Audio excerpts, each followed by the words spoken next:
ಶ್ರೀ ಗುರುಗಣಾಧಿಪತಯೇ ನಮಃ. ಶ್ರುತಿಸ್ಮೃತಿಪುರಾಣಾನಾಂ ಆಲಯಂ ಕರುಣಾಲಯಂ ನಮಾಮಿ ಭಗವತ್ಪಾದಶಂಕರಂ ಲೋಕಶಂಕರಂ. ಭಗವತ್ಪಾದಾಚಾರ್ಯರನ್ನ ಸ್ಮರಣೆ ಮಾಡ್ತಾ ಭಗವತ್ಪಾದರು ರಚಿಸಿರುವಂತಹ ಶ್ರೀ ದೇವ್ಯಪರಾಧ ಕ್ಷಮಾಪಣಾ ಸ್ತೋತ್ರದಲ್ಲಿ 7ನೆಯ ಶ್ಲೋಕದ ಅರ್ಥವನ್ನ, ಅದರ ಭಾವವನ್ನು ನಾವು ಇಂದು ಆಸ್ವಾದಿಸೋಣ. ಚಿತಾಭಸ್ಮಾಲೇಪೋ ಗರಲಮಶನಂ ದಿಕ್ಪಟಧರೋ ಜಟಾಧಾರೀ ಕಂಠೆ ಭುಜಗಪತಿಹಾರಿ ಪಶುಪತಿಃ ಕಪಾಲಿ ಭೂತೇಶೋ ಭಜತಿ ಜಗದೀಶೈಕಪದವೀಂ ಭವಾನಿ ತ್ವತ್ಪಾಣಿಗ್ರಹಣ ಪರಿಪಾಟಿ ಫಲಮಿದಂ. ಹೇ ಅಮ್ಮ ಜಗದೀಶ್ವರಿ, ಜಗಜ್ಜನನಿ, ನಿನ್ನ ಕೈ ಹಿಡಿದ ಕಾರಣದಿಂದ ಈಶ್ವರನಿಗೆ ಎಂತೆಂಥ ಒಂದು ಶ್ರೇಷ್ಠವಾದಂತಹ ಹೆಸರು ಬಂತು. ನಿನ್ನ ಮಹಿಮೆ ಎನ್ನುವಂತಹದ್ದು ಅಪಾರ. ಯಾಕೆಂದ್ರೆ ಆ ಪರಮೇಶ್ವರ ಚಿತಾಭಸ್ಮಾಲೇಪೋ ಗರಲ ಮಶನಂ, ಆ ದೇವರಿಗೆ ಮೈಗೆಲ್ಲ ಚಿತಾಭಸ್ಮವನ್ನ ಲೇಪನ ಮಾಡ್ಕೊಳ್ತಾನೆ ಅಂತ ಪರಮೇಶ್ವರನನ್ನ ಹೇಳಿದಂತಹದ್ದು. ಅವನಿಗೆ ಪ್ರತಿನಿತ್ಯವೂ ಕೂಡ ಕಾಶಿಯಲ್ಲಿ ನೋಡಿದ್ರೆ ನಿತ್ಯ ಸ್ಮಶಾನ, ಯಾವಾಗಲೂ ಚಿತೆ ಆರಲೇಬಾರದು. ಆ ರೀತಿಯಲ್ಲಿ ಚಿತಾಭಸ್ಮ ವಿಶ್ವನಾಥನಿಗೆ ಅಷ್ಟೊಂದು ಶ್ರೇಷ್ಠ ಪ್ರೀತಿ ಅಂತ ಹೇಳ್ತಾರೆ. ಆ ರೀತಿಯಲ್ಲಿ ಸ್ಮಶಾನ ವಾಸಿಯಾದಂತಹ ಪರಮೇಶ್ವರ ಚಿತಾಭಸ್ಮವನ್ನೇ ಮೈಗೆಲ್ಲ ಲೇಪಿಸಿಕೊಂಡಿರುವಂಥವನು. ಗರಲ ಮಶನಂ, ಅವನು ತಿನ್ನುವುದಾದ್ರೂ ಏನು, ತಿಂದದ್ದೇನು, ಅವನ ಆಹಾರ ಏನು ಅಂದ್ರೆ ಜಗತ್ತಿನ ಉದ್ಧಾರಕ್ಕೋಸ್ಕರವಾಗಿ ಈಶ್ವರ ವಿಷವನ್ನು ಕುಡಿದದ್ದಂತಹದ್ದನ್ನ ಶಂಕರಾಚಾರ್ಯರು ವರ್ಣನೆ ಮಾಡುವಾಗ ಗರಲ ಮಶನಂ, ವಿಷವನ್ನ ಆಹಾರವಾಗಿ ಆ ಪರಮೇಶ್ವರ ಸ್ವೀಕರಿಸಿದಾನೆ ಅನ್ನುವಂತಹದ್ದನ್ನು ಹೇಳಿದ್ದಾರೆ. ದಿಕ್ಪಟಧರೋ, ದಿಕ್ಪಟ ಅಂದ್ರೆ ಈ ದಿಕ್ಕುಗಳೇ ಆತನಿಗೆ ವಸ್ತ್ರ. ಆ ಮೂಲಕವಾಗಿ ಅರ್ಥಾತ್ ಅವನು ವಸ್ತ್ರವನ್ನೇ ಧರಿಸಿಲ್ಲ, ದಿಗಂಬರನಾಗಿರುವಂತಹ ಆತ ಪರಮೇಶ್ವರ ಅಂದ್ರೆ. ಆ ರೀತಿಯಲ್ಲಿ ಈಗ ನಾವು ಕುಂಭಮೇಳದಲ್ಲಿ ಏನು ನಾಗಾ ಸಾಧುಗಳು ಇಷ್ಟೊಂದು ವಿಚಿತ್ರವಾಗಿರ್ತಾರೆ ಅಂತೆಲ್ಲ ನಾವು ನಾಗಾ ಸಾಧುಗಳನ್ನೆಲ್ಲ ನಾವು ನೋಡಿದ್ದು ನಮಗೆ ಈಗೀಗ ಮೊನ್ನೆ ಕುಂಭಮೇಳ ಅನ್ನುವಂಥದ್ರಲ್ಲಿ ನಮಗೆ ದರ್ಶನದ ಒಂದು ವಿಚಾರ ನೆನಪುಂಟು.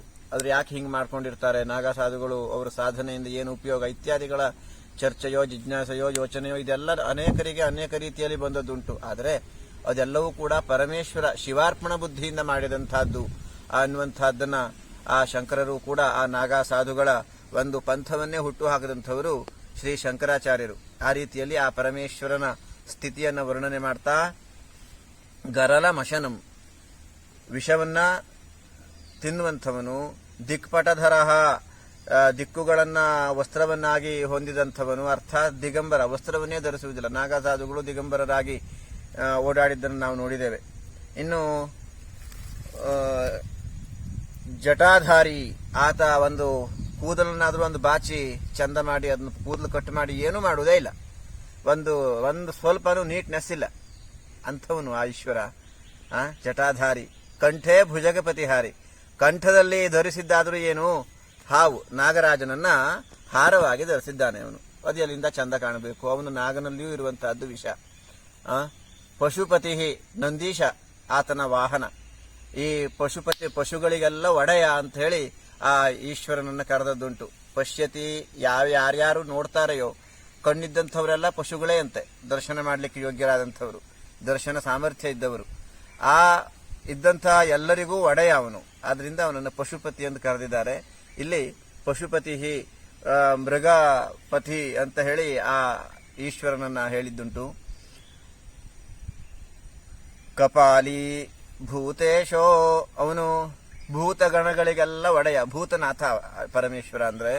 ಕಪಾಲಿ, ಆ ಕಾಪಾಲಿಕರನ್ನು ನಾವು ನೋಡಿದ್ದೇವೆ. ಆ ಸ್ಮಶಾನದಲ್ಲಿರುವಂತಹ ಬುರುಡೆಯನ್ನ ಕಪಾಲವನ್ನಾಗಿ ಮಾಡಿ ಅದರ ಮೂಲಕವಾಗಿ ಆಹಾರವನ್ನು ಸೇವಿಸುವಂತಹವರು ಕಾಪಾಲಿಕರು. ಆ ಕಪಾಲಿ ಆ ಶಿವ ಅಂದ್ರೆ. ಭೂತೇಶೋ, ಭೂತಗಣಗಳಿಗೆಲ್ಲ ಒಡೆಯ. ಆದರೆ ಇಷ್ಟೆಲ್ಲ ಇದ್ರೂ ಕೂಡ ಆ ಈಶ್ವರನಿಗೆ ಭಜತಿ ಜಗದೀಶೈಕ ಪದವೀಂ, ಆ ಈಶ್ವರನಿಗೆ ಜಗದೀಶ್ವರ, ಜಗತ್ತಿಗೆಲ್ಲ ಆತ ಒಡೆಯ ಎನ್ನುವಂತಹ ಒಂದು ಸ್ಥಿತಿ ಸಿಕ್ಕಿದ್ಯ ಹೆಂಗೆ ಅಂದ್ರೆ ಭವಾನಿ ತ್ವತ್ಪಾಣಿಗ್ರಹಣ ಪರಿಪಾಟಿ ಫಲಮಿದಂ. ಅಮ್ಮ ಜಗದೀಶ್ವರಿ, ನಿನ್ನ ಕೈ ಹಿಡಿದಿದ್ರಿಂದ ಈಶ್ವರ ಪಾರ್ವತಿಯ ಕೈ ಹಿಡಿದು ವಿವಾಹ ಆದ ಕಾರಣದಿಂದಾಗಿ ಅವನು ಜಗದೀಶ್ವರನಾದ ಎಂಬುದಾಗಿ ಶಂಕರಾಚಾರ್ಯರು ಸ್ತುತಿ ಮಾಡಿದ್ದಾರೆ. ಹಾಗೆ ಆ ಭಗವತಿಯ ಮಹಿಮೆಯನ್ನ ಸ್ತೋತ್ರ ಮಾಡ್ತಾ ಮಾಡ್ತಾ ಶಂಕರರು ಆ ಶಿವನ ವಿರಾಟ್ ರೂಪವನ್ನು, ಶಿವನಲ್ಲಿರುವಂತಹ ನಿಸ್ವಾರ್ಥತೆಯನ್ನು, ಶಿವನಲ್ಲಿರುವಂತಹ ನಿರಹಂಕಾರವನ್ನು, ಶಿವನಲ್ಲಿರುವಂತಹ ಎಲ್ಲ ರೀತಿಯಾದಂತಹ ತ್ಯಾಗ ಬುದ್ಧಿಯನ್ನು ವರ್ಣಿಸ್ತಾ ಜಗತ್ತಿಗೆ ಆ ಪರಮೇಶ್ವರ ಹೇಗೆ ಉಪಕಾರವನ್ನು ಮಾಡಿದ್ದಾನೆ, ವಿಷವನ್ನ ಉಂಡು ನಮಗೆಲ್ಲ ಅಮೃತವನ್ನು ಕೊಟ್ಟಂಥವ ಪರಮೇಶ್ವರ. ಈ ರೀತಿಯಲ್ಲಿ ಆ ಶಂಕರನನ್ನೂ ಸ್ತುತಿ ಮಾಡ್ತಾ ಆ ದೇವಿಯ ಮಹಿಮೆಯನ್ನೂ ಹೊಗಳುತ್ತಾ ಶಂಕರಾಚಾರ್ಯರು ಈ ಒಂದು ಶ್ಲೋಕದಲ್ಲಿ ಅದ್ಭುತವಾಗಿ ಆ ದೇವಿಯ ಮಹಿಮೆಯನ್ನ, ದೇವಿಯನ್ನ ಕೊಂಡಾಡಿದ್ದು ನಮ್ಮೆಲ್ಲರಿಗೂ ಕೂಡ ಅತ್ಯಂತ ಮನೋಜ್ಞವಾದಂತಹ ವಿಚಾರ ಆಗಿದೆ. ಇಷ್ಟೇ ಅಲ್ಲದೆ ಆ ಭಗವತಿ ಆ ದೇವಿಯ ಕೈ ಹಿಡಿದ ಕಾರಣ ಪರಮೇಶ್ವರ ಹೇಗೆ ಜಗದೀಶನಾದನೋ ಆ ದೇವಿ ನಮ್ಮ ಕೈ ಹಿಡಿದರೆ ನಾವು ಕೂಡ ಜಗತ್ತಿನ ಮಾನ್ಯತೆಯನ್ನು ಹೊಂದಲಿಕ್ಕೆ ಸಾಧ್ಯ. ಆ ದೇವಿ ಭಗವತಿ ತ್ರಿಲೋಕ ಮಾಯೆ, ಮಹಾಮಾಯೆ ನಮ್ಮೆಲ್ಲರಿಗೂ ಕೂಡ ವಿದ್ಯಾ, ಬುದ್ಧಿ, ಆಯುಷ್ಯ, ಆರೋಗ್ಯ, ಐಶ್ವರ್ಯಾದಿ ಸಮೃದ್ಧಿಯನ್ನು ನೀಡಿ ಕಾಪಾಡಲಿ. ಆ ದೇವಿಯನ್ನ ಭಜಿಸುವ ಬುದ್ಧಿ, ಆ ಬುದ್ಧಿಯಲ್ಲಿ ನೆಲೆಸಿರುವಂತಹ ಆ ದೇವಿಯೇ ನಮಗೆ ನೀಡಿ ನಮ್ಮನ್ನ ಮುನ್ನಡೆಸಲಿ, ಸುಖ, ಶಾಂತಿ, ನೆಮ್ಮದಿಯನ್ನು ನೀಡಲಿ ಎಂಬುದಾಗಿ ಆ ಭಗವತಿ ರಾಜರಾಜೇಶ್ವರಿ ಚಾಮುಂಡೇಶ್ವರಿಯಲ್ಲಿ ಪ್ರಾರ್ಥನೆಯನ್ನು ಮಾಡೋಣ. ಚಾನಲ್ಗೆ ಸಬ್ಸ್ಕ್ರೈಬ್ ಆಗದೇ ಇದ್ದಂಥವರು ದಯವಿಟ್ಟು ನೋಡಿದಾಗ ಸಬ್ಸ್ಕ್ರೈಬ್ ಮಾಡಿ, ಲೈಕ್ ಮಾಡಿ, ಮಾರ್ಗದರ್ಶಕ ಕಮೆಂಟ್ಗಳನ್ನು ಮಾಡಿ, ಹೆಚ್ಚು ಜನಕ್ಕೆ ಶೇರ್ ಮಾಡಿ ಅಂತ ಪ್ರಾರ್ಥನೆ ಮಾಡ್ತೇವೆ.